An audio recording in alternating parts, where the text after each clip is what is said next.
Welcome back, you beauties. Thank you so much for keeping it dialed in. Today's show might just change your life or reignite it.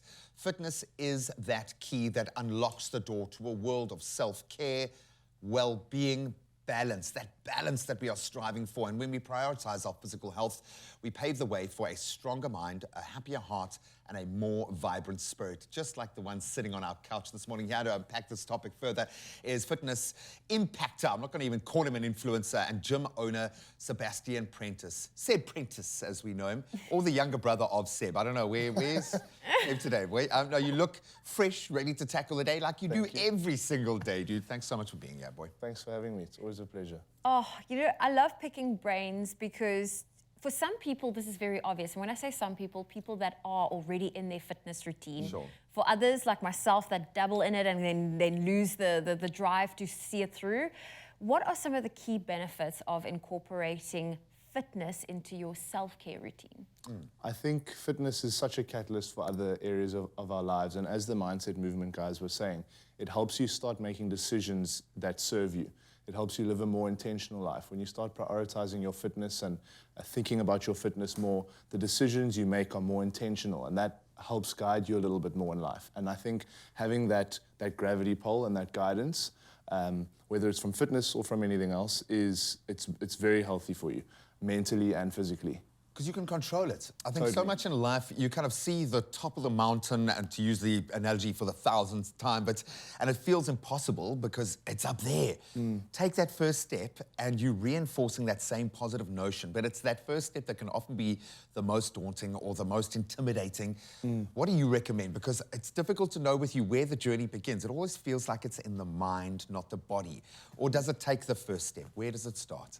I think the first step, it helps to have it be something that you have an interest in. So try and tie in your fitness journey to something that might interest you, like an enjoyment level. Yes, whether it's be or just give it a why. So I want to be a better friend or a better father or something like that. Tie it to that. If I'm healthier, I can fulfill that better, and then make it small, make it nice and small, make it very achievable, and something that you can do day after day after day. Instead of really focusing on this daunting goal, break it down into its parts and just take it one day at a time. But I love that. Weave in the purpose, because that gives you your true north, your polarity. Exactly. I love that, man. And that will also keep you driven and motivated.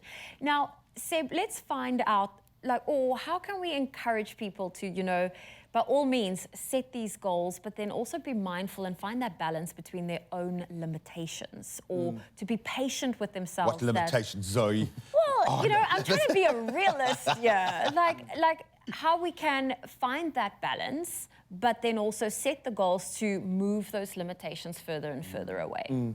I think the limitation thing, it's an interesting one, and you don't really know your limitations until you take yourself to a point where you don't reach what you're trying to reach, and there's nothing wrong with that. I think that's perfectly fine. So I think playing around with trying to push yourself a little bit harder than maybe you did the day before, seeing how you feel, seeing how you respond to that physically and psychologically, and then maybe dialing it back if it was a little bit too much for you, or taking a little bit further the next time. It's a thing of trial and error, trying to figure out the balance between setting goals and figuring out where your limitations are.